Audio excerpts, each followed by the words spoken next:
हरिनाम संकीर्तन की। श्री श्री राधा दामोदर की जय। श्रील प्रभुपाद की जय। समवेत गौर भक्त वृंद की जय। निताय गौर प्रेमानंदे। ओम नमो भगवते वासुदेवाय।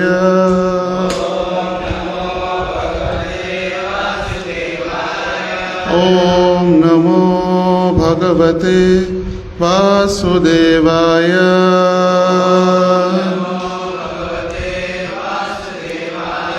ओम नमो भगवते वासुदेवाय। नारायणं नमस्कृत्यं नरं चैव नरोत्तमं देवीं सरस्वतीं व्यासं ततो जयम्बुधीरये। नष्टप्रायेषु अभद्रेषु नित्यं भागवत सेवया भगवतीरुत्तमश्लोके भक्तिर्भवति नैष्ठिकी। कृष्णाय वासुदेवाय देवकी नंदनाय च नंदगोपः कुमाराय गोविंदाय नमो नमः। हरे कृष्ण। सभी का आज के इस भागवतम कक्षा में हार्दिक स्वागत है। आज हम पढ़ रहे ग्रंथराज श्रीमद् भागवतम स्कंद 10 अध्याय 52 श्लोक संख्या 37। कृपया मेरे पीछे दोहराइए। श्री रुक्मिणी उवाच श्रुत्वा गुणान् भुवन सुंदर शृण्वतां ते निर्विश्य कर्णविवरे हरतो अंगतापं रूपं दृशां दृशिमता अखिलार्थलाभं त्वय्यच्युता विशति चित्त अपत्रपं में। ये रुक्मिणी भगवान से कह रही है। श्री रुक्मिणी उवाच श्रुत्वा गुणान् भुवन सुंदर शृण्वतां ते निर्विश्य कर्णविवरे हरतोऽङ्गतापम् रूपं दृशां दृशिमतामखिलार्थलाभम् त्वय्यच्युता विशति चित्तमपत्रतं मे। श्री रुक्मिणी उवाच श्रुत्वा गुणान् भुवन सुंदर शृण्वतां ते निर्विश्य कर्णविवरे हरतोऽङ्गतापम् रूपं दृशा दृशिमतामखिलार्थलाभम् त्वय्यच्युता विशति चित्तमपत्रतं मे।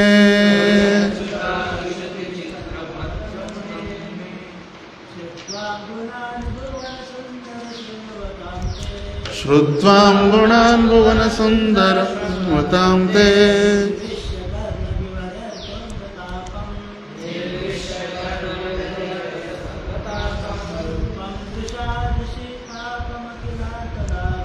रूपं दृशा दृशिमतामखिलार्थलाभम् त्वय्यच्युता विशति चित्तमपत्रतं मे। श्री रुक्मिणी उवाच। श्री रुक्मिणी म्हणाली, श्रुत्वा ऐकून, गुणान गुण, भुवन अखिल विश्वातील, सुंदर हे सुंदरा, शृण्वतां जे ऐकतात, ते तुमचे, निर्विश्य प्रविष्ट होऊन, कर्णविवरे कर्णरंध्रामधून, हरतः नष्ट करतात, अंग अवयवांचा, तापम ताप, रूपम सौंदर्य, दृशां दृष्टीचे, दृशिमतां ज्यांना नेत्र आहेत असे, अखिल अखिल, अर्थ इच्छातृप्तीचा, लाभम लाभ, त्वयी तुमच्या ठाई, अच्युत हे कृष्ण, अविशती स्थिर झालेले आहे, चित्तम मन, अपत्रपम निर्लज्ज, मे माझे। श्री रुक्मिणी म्हणाली, ब्राह्मण वाचत असलेल्या पत्रामध्ये, म्हणजे रुक्मिणीने एका ब्राह्मणाजवळ पत्र दिलेलं आहे द्वारकाधीशांसाठी, आणि त्या पत्रामध्ये रुक्मिणी म्हणत आहे, हे भुवन सुंदर, श्रीकृष्ण तुमचे गुण श्रोत्यांच्या कर्णरंध्रामध्ये प्रविष्ट होऊन त्यांची अखिल शारीरिक दुःखे नष्ट करतात आणि तुमचे रूप पाहून लोकांच्या अनुपम गोष्टी पाहण्याच्या सर्व इच्छा तृप्त होतात। तुमच्या अशा या गुणांचे आणि रूपाचे महात्म्य ऐकल्यानंतर मी माझे मन तुमच्यावर निर्लज्जपणे स्थित केलेले आहे। तात्पर्य, रुक्मिणी धैर्यशील आणि धाडसी राजकुमारी होती आणि श्रीकृष्णांना गमाविणे तिला कदापि शक्य नव्हते, म्हणून तिने श्रीकृष्णांना एक सविस्तर तथा स्पष्ट पत्र लिहून स्वतःचे अपहरण करावे अशी त्यांना विनंती केली। ओम ज्ञानतिमिरान्धस्य ज्ञानाञ्जनशलाकया चक्षुरोन्मीलितं येन तस्मै श्रीगुरवे नमः। नमो ॐ विष्णुपादाय कृष्णप्रेष्ठाय भूतले श्रीमते भक्तिवेदान्त स्वामिन् इति नामिने। नमस्ते सारस्वते देवे गौरवाणी प्रचारिणे निर्विशेष शून्यवादी पाश्चात्यदेशतारिणे। वाञ्छाकल्पतरुभ्यश्च कृपा सिन्धुभ्यैव च पतितानां पावनेभ्यो वैष्णवेभ्यो नमो नमः।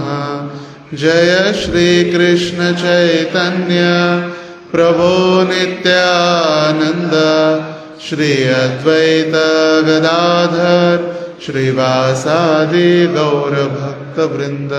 हरे कृष्णा कृष्णा कृष्णा हरे हरे, हरे राम राम राम हरे हरे। हरे कृष्ण। आज विशेष दिवस आहे, रुक्मिणी द्वादशी। काल मोहिनी एकादशी झाली, आज रुक्मिणी द्वादशी, उद्या त्रयोदशी आणि परवा नरसिंह चतुर्दशी। तर हे एका पाठोपाठ एक येणारे सगळे उत्सव, आणि त्यातल्या त्यात आजचा जो विशेष दिवस जो आहे रुक्मिणी द्वादशी, रुक्मिणीचं प्राकट्य। आजच्या दिवशी रुक्मिणी प्रकट झाली किंवा रुक्मिणी अवतरित झाली। तर रुक्मिणी म्हणजे दुसरी कोणी नसून साक्षात श्रीमती राधाराणीच आहे.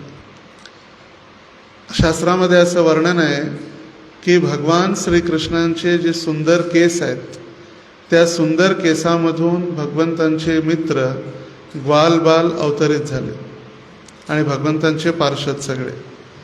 आणि त्याचबरोबर श्रीमती राधाराणींचे जे सुंदर केस आहेत, त्या सुंदर केसातून राधाराणींच्या नित्यसंगिनी आणि राधाराणींच्या सगळ्या गोपी, त्यांच्या मैत्रिणी, त्यांच्या सखी सगळ्या अवतरित झाल्या केसांमधून. आणि रुक्मिणी भगवंतांच्या राण्यांपैकी एक महत्त्वपूर्ण आणि सगळ्यात पहिली पट्ट राणी. आणि आजचा जो हा श्लोक आहे, हा श्लोक किती महत्त्वाचा आहे फक्त भगवंतांविषयी ऐकल्यानंतर. जसे ही जी प्रार्थना आहे रुक्मिणीची, हे रुक्मिणीचे भगवान श्रीकृष्णांना पत्र, अध्यायाचं नावच आहे, पत्र लिहिलेलं आहे रुक्मिणीने. हे भगवंता, तुमच्याविषयी ऐकून ऐकून ऐकून मी तुमच्याप्रती आसक्ती उत्पन्न केलेली आहे आणि तुमच्या विना आता मला राहणं अगदी कठीण झालेलं आहे. आणि म्हणून मी निर्लज्जपणे, रुक्मिणी लिहिते, मी निर्लज्ज आहे, मी निर्लज्जपणे तुम्हाला सांगत आहे की तुम्ही या आणि माझं अपहरण करा, कारण माझं निर्लज्ज मन तुमच्या चरणी मी अर्पण केलेलं आहे. आता हे सगळ्यात महत्त्वाचं, आपण जसं चाणक्य पंडित म्हणतात, कामातुराणाम न भयम न लज्जा. काम वासनेच्या आहारी गेल्यानंतर व्यक्ती, त्याला कोणतंही भय आणि लज्जा राहत नाही. आपण पाहतो जगामध्ये कुठेही ॲडव्हर्टाइजमेंट असो, कुठेही स्त्री पुरुष असो, त्या सगळ्यांचं सगळं एकत्रित प्रत्येक ठिकाणी वेळ, परिस्थिती, काळ काहीच नाही. पण या ठिकाणी जे रुक्मिणी म्हणत आहे ती भगवंतांची सर्वोच्च भक्ती आणि भगवंतांच्या विषयी ऐकून आसक्त झालेलं प्रेम. प्रेम आणि काम यामध्ये एकच अंतर आहे. आत्मेंद्रिय प्रीतिवांछा तारबली काम, कृष्णेंद्रिय प्रीतिवांछा धरे प्रेमनाम. या ठिकाणी भगवंतांच्या संतुष्टीसाठी तिने आपलं सर्वस्व अर्पण केलेलं आहे, भगवंतांसाठी, स्वतःसाठी नाही. कधीकधी आपण प्रत्येक गोष्टीमध्ये आपल्याला मजा पाहिजे असते, मजा प्रत्येक गोष्टीत. ती मजा प्रत्येक गोष्टीत भेटत नाही. आणि काही लोक सदैव आपल्या तणावामध्ये असतात, अगदी टेन्शनमध्ये त्यांचं जीवन चाललेलं असतं. त्याचं सगळ्यात महत्त्वाचं कारण म्हणजे त्यांना दुसऱ्यांवरती कंट्रोल करायची इच्छा असते. आणि जेव्हा तो कंट्रोल आपल्या हातातून हळूहळू हळू सुटू लागतो किंवा ती व्यक्ती त्याच्या अधीन राहत नाही, त्यावेळी तो व्यक्ती विचलित होतो की माझा कंट्रोल पाहिजे होता, ती माझ्या अंडर राहायला पाहिजे होते, मला सोडून माझं न ऐकता कसं गेले, मग तो विचलित होते. दुसरा व्यक्ती विचलित होते, मूळ कारण दुसरं विचलित होण्याचं, त्याला सदैव आपल्यासारखं 100% रिझल्ट पाहिजे. कधी कधी पाची बोटं सारखी नाही आहेत, मग प्रत्येक वेळी त्याला वाटतं की 100 ते 100 असंच व्हायला पाहिजे. आणि जरा जरी 19-20 किंवा कमी जास्त झालं तर तो व्यक्ती मग विचलित होते. आणि तिसरा, ज्याला सदैव मजा पाहिजे असते, कोणती, मग कीर्तन असो, प्रसाद असो, भक्ती असो, प्रत्येक वेळी मजा येत नाही, मजा आहे भक्तीमध्ये. एवं प्रसन्न मनसो भगवत भक्ती योगतः. जशी जशी भक्ती वाढत जाते तशी तशी त्याला आनंद, हृदयातून आनंद वाढत जातो. पण वर करणी आपण आनंद प्राप्त करू शकत नाही. मी कार्य करतो, मला मजा पाहिजे, किंवा मी कीर्तन केल्यानंतर मला मजा पाहिजे, अरे बापरे आज नाचल्यावर किती आनंद झाला, किती मजा आली, मग ती मजा आत्मेंद्रिय झाली. कीर्तन हे भगवंतांच्या समोर ज्यावेळी एखादा व्यक्ती नृत्य करतो त्यावेळी तो भगवंतांच्या प्रसन्नतेसाठी असतो, स्वतःसाठी नाही. पण आपण नवीन असतो किंवा नवीन भक्तीमध्ये प्रगती करत असतो आणि भक्तीच्या मार्गावरती नवीन नवीन असताना किंवा नवीन शिकत असताना आपल्याला सुद्धा तो आनंद हवा असतो आणि तो आनंद पाहिजे म्हणूनच आपण भक्तीमध्ये येतो. पण जेव्हा खरोखर आनंद प्राप्त होतो त्यावेळी मग भौतिक संसाराची रुची किंवा आसक्ती रती आवश्यक पडत नाही. आणि ही परिस्थिती रुक्मिणीची आहे. रुक्मिणीने भगवंतांना कधी पाहिलं नाही, कधी पाहिलं नाही. सगळ्यात महत्त्वाचा मुद्दा, भगवंतांना कधीही पाहिलं नाही. कधीही तिने भगवंतांचा फोटो किंवा ऑडिओ व्हिडिओ ऐकला नाही. फक्त भगवंतांची लीला आणि भगवंतांचं गुणगौरव हे ऐकून ऐकून ऐकून भगवंतांप्रती प्रेम उत्पन्न करण्याची ही पराकाष्ठा जी आताही आजही आहे. शृण्वतां स्वकथां कृष्ण पुण्यश्रवण कीर्तन हृदयंतस्थो यभद्राणी विदुनोती सुरसतां. ज्यावेळी आपण भगवंतांविषयी ऐकतो त्यावेळी बाकीच्या गोष्टी ज्या आहेत त्या हळूहळू हळूहळू कमी होतात. आणि हेच एक रहस्य रुक्मिणी आपल्या पत्राद्वारे सांगत आहे की फक्त भगवंतांची भक्ती किंवा भगवंतांची प्राप्ती करायची असेल तर भगवंतांप्रती ऐकणं. भागवतच्या सुरुवातीलाच पहिल्या स्कंदामध्येच वर्णन आहे, ज्यावेळी एखादा भक्त त्याच्या कार्य शुद्ध करतो, कार्य शुद्ध झाल्यानंतर तो भक्ती मार्गामध्ये बसून श्रवण करतो आणि त्याचं जेव्हा श्रवण शुद्ध होतंय त्यावेळी भागवताच्या प्रत्येक पानामध्ये त्याला भगवंतांचं दर्शन होऊ शकतं. सगळ्यात पहिला त्याची कार्यशुद्धी, त्याची अंतरंग शुद्धी, आणि अंतरंग शुद्धी असेल तरच तो भागवतमध्ये बसून ध्यानपूर्वक ऐकू शकतो. प्रत्येक व्यक्ती भागवतामध्ये किंवा प्रवचनात जो बसतो तो ध्यानपूर्वक 100% तिथं आहे हे नाही आहे. शरीर आहे पण मन नाही आहे. तसं महाराज उदाहरण देतात, जर आपलं मन नसेल तर आपण तिथं नाही आहे. ज्या ठिकाणी आपलं मन नाही आहे त्या ठिकाणी आपण उपस्थित नाही आहे.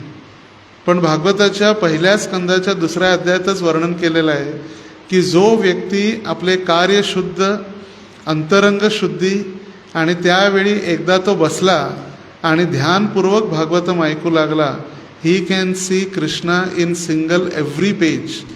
प्रत्येक पानावरती त्याला भगवंतांचं दर्शन होऊ शकतं. आणि हेच कुंती महाराज आपल्या या ठिकाणी रुक्मिणी सांगू लागलेलं आहे भगवंतांना.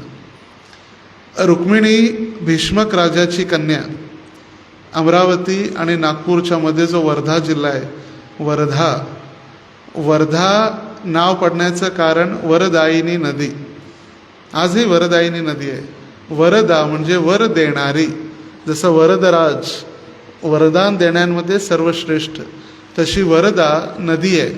आणि त्या नदीवरून अपभ्रंश होता होता वर्धा आणि कौंडिण्यपूर आज म्हणतो, भागवतमध्ये आहे कुंडिणपूर. भीष्मक राजाची कन्या आणि या राजाजवळ ब्राह्मण आणि येणारे साधू संत त्यावेळी दररोज भगवंतांच्या कथा आणि कीर्तनं करायचे. आणि ऐकून ऐकून ऐकून भगवंतांविषयी प्रेम वाढलेलं. बघा किती भगवंतांविषयी ऐकणं किती महत्त्वाचं आहे. आणि भगवंतांविषयी फक्त ऐकल्यामुळे ती आसक्ती किंवा ते प्रेम रुक्मिणीच्या हृदयामध्ये वाढलं आणि रुक्मिणी आता तयार झाले सगळं जीवन सर्वस्व अर्पण करण्यासाठी फक्त द्वारकाधीशांच्या चरणी.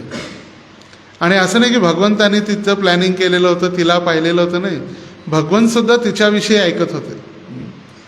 कारण का जेव्हा जगामध्ये कोणत्याही प्रसिद्ध व्यक्ती असतात त्यांच्याविषयी चर्चा चाललेली असते. जसं आजच्या जगामध्ये जर आपण पाहिलं भारतामध्ये तर माननीय पंतप्रधान किंवा योगीजी जे आहेत ते सदैव चर्चेमध्ये असतात. भलेही योगी उत्तर प्रदेशचे मुख्यमंत्री आहेत पण महाराष्ट्र, कर्नाटक प्रत्येक ठिकाणी त्यांच्याबद्दल चर्चा आणि पाठिंबा असतो. तसंच ज्या नारायणी सेनेचे प्रमुख किंवा ज्यांनी द्वारका तयार केली, वयाच्या 32व्या वर्षी त्यांनी संपूर्ण द्वारका तयार केली भगवंतांनी. वयाच्या 32व्या वर्षी भगवंत 7 ते 8 वर्षापर्यंत वृंदावनात होते. तिथून मथुरेत गेले. मथुरेत 18 वेळा 17 वेळा त्याने जरासंधाला हरवलं आणि 18व्या वेळी भगवंत पळाले रण सोडून. रणछोड झाले, रणछोड. आणि मग त्यानंतर भगवंतांनी द्वारका तयार केली आपली. सर्व भक्तांसाठी. आणि द्वारका तयार झाल्यानंतर पहिल्या 16,108 राण्यांपैकी पहिली पट्ट राणी म्हणजे रुक्मिणी. आणि फर्स्ट एव्हर लव्ह लेटर, जर कोणी पहिलं प्रेमाचं पत्र लिहिलेलं असतं. आणि असं नाही की तू मला आवडली किंवा तुझा रंग मला आवडला, तुझं शरीर आवडलं, नाही. ह्याच्यात भगवंतांविषयी जर पत्र वाचलं तर भगवंतांच्या गुणगौरवाची गाथा लिहिलेली आहे, शारीरिक आसक्ती नाही. आम्ही आजच सकाळी पाहत होतो, जेव्हा आपण द्वारकेत जातो आणि रुक्मिणी मंदिर आहे द्वारकेमध्ये, रुक्मिणी म्हणतात तिला, रुक्मिणी. तर त्या द्वारकेमध्ये गेल्यानंतर हे पत्र तिथं दिलं जाते सगळ्यांना, 10-10 रुपये 5-5 रुपयाला प्रिंट. हे जे पत्र आहे भागवताचं, आणि तिथं खाली लिहिलेलं आहे, जर कोणत्या कन्येला किंवा युवतीला लग्नामध्ये अडचण येत असेल तर यांनी या पत्राचा पाठ करावा, मग काय होईल, तुम्हाला चांगला नवरा भेटेल. पण हे जर आपण पत्र वाचलं, आज आपण होमवर्क करू शकतो का आपल्या दिवसाच्या वेळेमध्ये. हा भागवताचा 10वा स्कंद आहे, अध्याय क्रमांक 52, 10 आणि 52 लक्षात ठेवा. आणि रुक्मिणीचे पत्र, इतकं सुंदर पत्र लिहिलेलं आहे रुक्मिणीने की एक सिद्धांत, वर करणे नाही. तू जाताना मला दिसला, तू रंग तुझा गोरा आणि म्हणून मी तुझ्या प्रेमात पडले, असं काही नाही. सिद्धांत लिहिलेले आहेत. रुक्मिणी सत्ययुगापासून त्रैतायुगापासून द्वापर युगापर्यंत भगवंतांनी जितके अवतार घेतले त्या अवतारांचं वर्णन. ते असं नाही की आंधळेपणाने प्रेम करते, डोळ्यावर पट्टी बांधून, जसं आजकाल लोक प्रेम करतात. आणि जर ते प्रेम नाही प्रसन्न पडलं किंवा नाही जर आपण सक्सेसफुल झालो तर मग आत्महत्या, स्वतःच्या जीवाची हत्या करणं. पण रुक्मिणी एक डोळ्यावर पट्टी बांधून आंधळेपणानं तिनं स्वीकारलेलं नाही. एक आहे ज्ञान आणि एक आहे विज्ञान. तिला ज्ञानसुद्धा आहे आणि ज्ञानाचं रूपांतर तिनं विज्ञानामध्ये सुद्धा केलेलं आहे.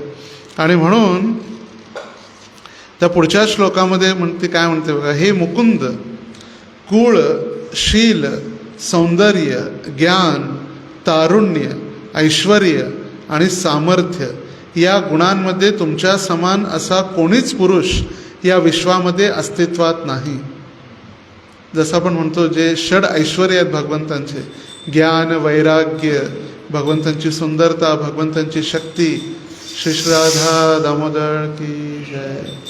जे षड ऐश्वर्य जे आहेत, हे षड ऐश्वर्य इतके भगवंतांच्या समान कुणामध्येही विकसित झालेले नाहीत.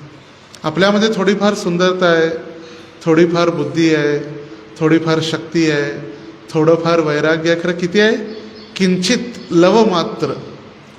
जसं समुद्रामधून 1 लिटर आपण पाणी काढलं किंवा अर्धा लिटर पाण्याची बाटली भरून घेतली तर समुद्राला काहीही फरक पडत नाही. त्याच पद्धतीनं समुद्र जो अथांग समुद्र आहे ते भगवंतांचे गुणधर्म आहेत. षड्विधा शंगणा इति, जे षड ऐश्वर्य पूर्ण सांगितलेलं आहे, रूपस्य, ऐश्वर्यस्य, समग्रस्य, यशश्रिय, ज्ञान, वैराग्य, हे भगवंतांचे जे षड ऐश्वर्य. बघा, रुक्मिणी पूर्णपणे माहीत आहे. षड ऐश्वर्य पूर्ण जर कोण असतील तर ते कोण आहेत, भगवंतच आहेत. हे नरसिंह, तिला माहीत आहे यानेच नरसिंहाचा अवतार घेतलेला सत्ययुगामध्ये. हे नरसिंह, तुम्ही अखिल मानवांच्या मनाचा अपार आनंद करता. यास्तव उत्तम कुळातील कोणीही विवाह योग्य अशी कुलीन, धैर्यशील आणि उपवर कन्या विवाह काळ समीप आला असता तुमचा पती म्हणून स्वीकार करणार नाही. का स्वीकार करणार नाही?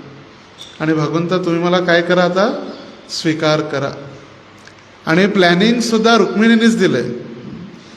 कसं किडनॅप करायचं ते सुद्धा प्लॅनिंग रुक्मिणीनेच दिलेलं भगवंतांना. त्या पत्रामध्ये नंतर लिहिलं आहे की शेवटी हे ब्राह्मण जेव्हा पत्र घेऊन पोचेल, हा पोचल्यानंतर त्याच वेळी माझ्या लग्नाची वेळ असणार आहे. माझे जे 5 भाऊ आहेत, रुक्मी, रुक्मांगी, हे सगळ्या भाऊंनी, आणि त्यातल्या त्यात रुक्मीची फार जबरदस्त इच्छा आहे की माझा विवाह शिशुपाळासोबतच व्हावा. आणि म्हणून माझी इच्छा नाही आहे की शिशुपाळासोबत विवाह करण्याची. आता आपण म्हणतो जे सत्ययुगामध्ये जय विजय आणि त्यानंतर त्रेतायुगामध्ये कुंभकर्ण आणि रावण, तेच जय विजय आता शिशुपाळ आणि दंतवक्र म्हणून आलेलं आहेत. कंस नाही आहे. सगळ्यांना वाटतं कंस असतील, जय विजय नाही. शिशुपाळ आणि दंतवक्र. तर त्या शिशुपाळासोबत विवाह मला करायचा नाही. आणि आमच्या घरी अशी पद्धती आहे, जसं इथं चालतं ना लग्नाच्या अगोदर पोषम्मा बतकम्मा पूजा वगैरे, तसंच रुक्मिणीची सुद्धा कुलदेवी अंबिका माता आहे, दुर्गा. आणि आजही ते मंदिर आहे अंबिका मातेचं.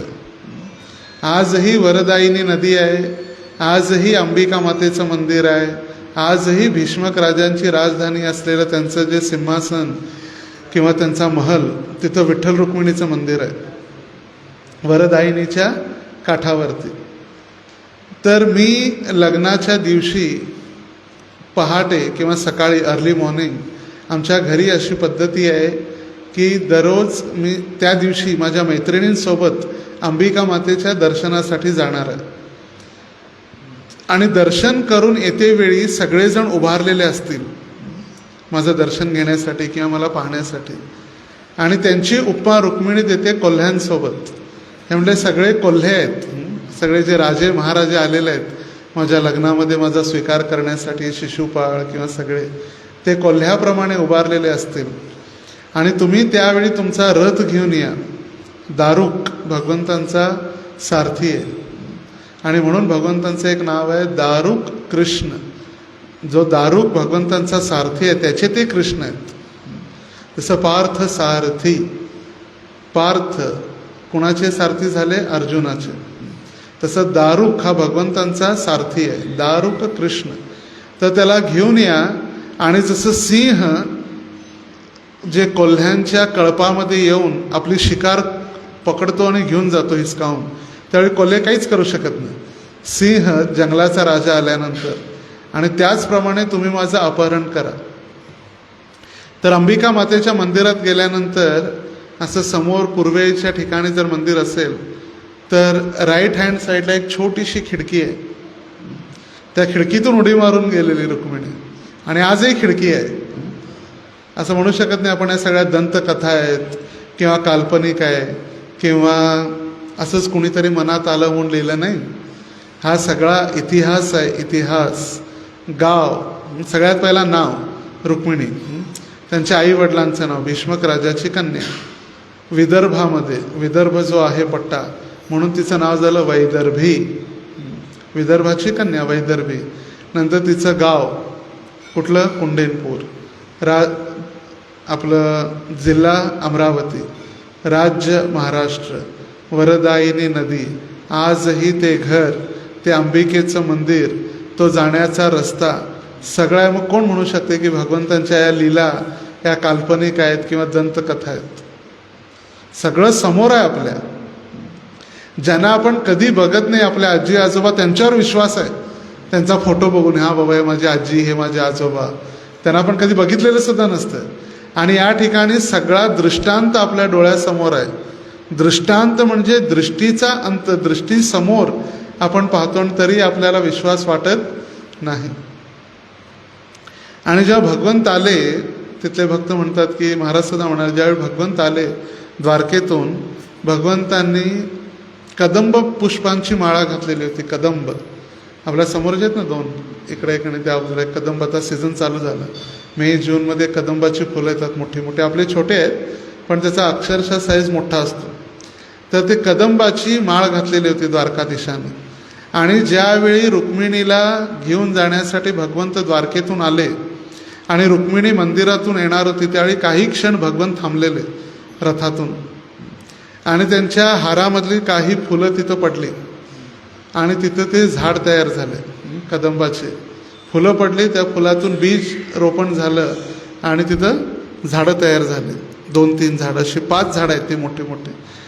आणि ती जागा इस्कॉनची आहे. ज्या जागेमध्ये भगवंत उभारले आणि कदंबाचे वृक्ष तयार झाले नदीच्या काठी, ती जागा इस्कॉनची आहे. 5 एकर. रुक्मिणी द्वारकानाथ.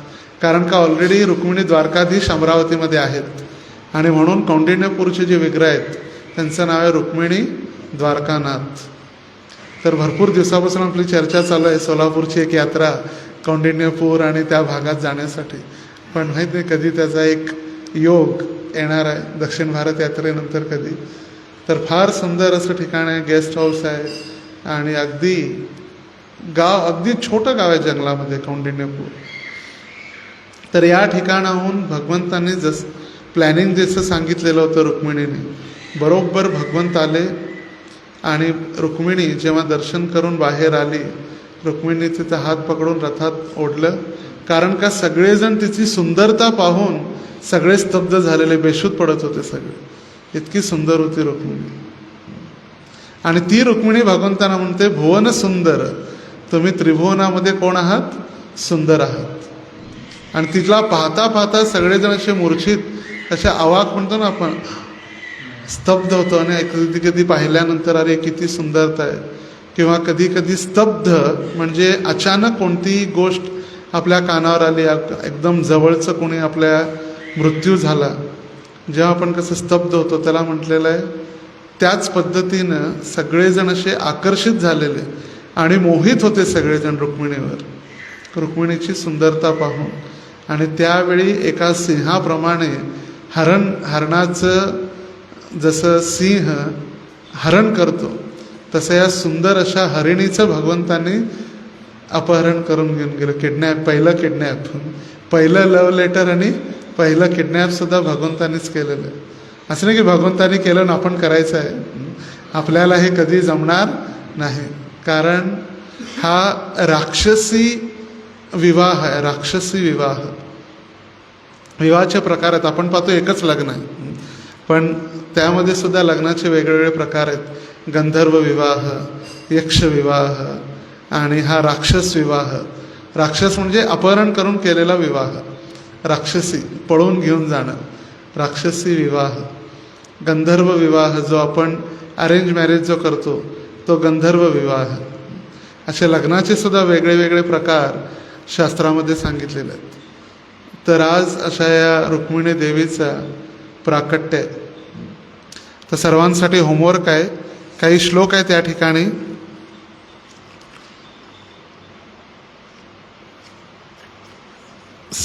पासून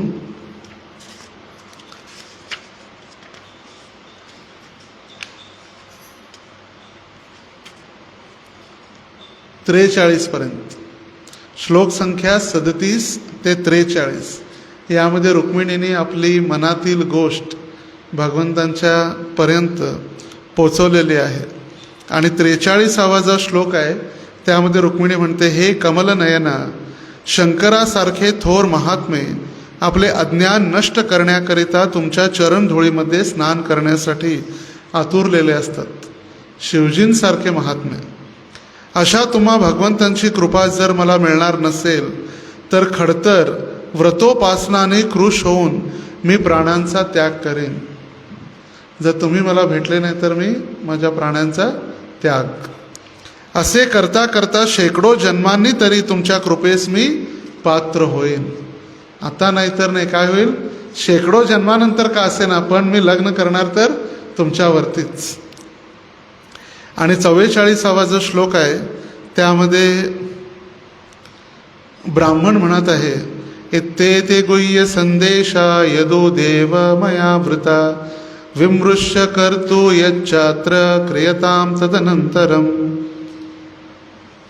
ब्राह्मण म्हणाला, हे यदुपती, मी आणलेले रुक्मिणीचे गुप्त संदेश हे असे आहेत. या संदर्भात विचार करून जे करणे योग्य असेल ते तुम्ही त्वरित करा, लगेच, तातडीनं. कारण का आता लग्नाची वेळ आलेली आहे. आणि हा या अध्यायाचा शेवटचा श्लोक. आणि 53व्या श्लोकामध्ये रुक्मिणीचं हरण भगवंतांनी कसं केलं त्याचं वर्णन आहे. तर फक्त एका ब्राह्मणाद्वारे रुक्मिणीने कोणतीही मर्यादा उल्लंघन केलेलं नाही आहे. नाहीतर असं नाही की ती स्वतः पळून गेली किंवा न सांगता रात्रीच्या रात्री गायब झाली घरातून. आजकालच्या कित्येक चर्चा चाललेल्या असतात. किंवा आपल्या नवऱ्याला बोलवलं पटकन आणि रातोरात गायब झाले, असं पण नाही. तिने सर्व नीती नियमांचं पालन करून ब्राह्मणाद्वारे पत्र पाठवलेलं. आणि जर तुमची इच्छा असेल तर तुम्ही काय करा, ताबडतोब निर्णय घ्या आणि माझं अपहरण करा. पतीने पत्नीचं अपहरण करणं, पत्नी पतीसोबत पळून जाणं नाही. पती येऊन राक्षस पद्धतीनं माझं अपहरण करा आणि मला घेऊन जा. तर असा विशेष आज दिवस आहे. जसं आपल्याला राधाष्टमी जितकी महत्त्वाची आहे त्याच पद्धतीनं आज रुक्मिणी द्वादशी देखील महत्त्वाची आहे. आज उपवास नाही आहे कारण एकादशी होती काल, त्यामुळे एकादशीचा पारण समय असल्यामुळे आपण दुसऱ्या दिवशीचा लगेच उपवास कंटिन्यू करू शकत नाही, म्हणून उपवास नाही आहे. पण उत्सव तर तसाच आहे. आणि म्हणून आज संध्याकाळी उत्सव रुक्मिणी विठ्ठल मंदिरामध्ये संध्याकाळी ठीक 5 वाजता अभिषेक, त्यानंतर कथा, संध्याकाळी पुन्हा आणि 56 भोग, महाआरती आणि सर्वांसाठी प्रसाद विठ्ठल मंदिरात आहे. कारण विठ्ठल रुक्मिणी आपले विठ्ठल मंदिरात जुन्या घरकुलमध्ये आहेत. हरे कृष्णा कृष्णा कृष्णा हरे हरे, हरे राम राम राम हरे हरे. ग्रंथराज श्रीमद् भागवतम की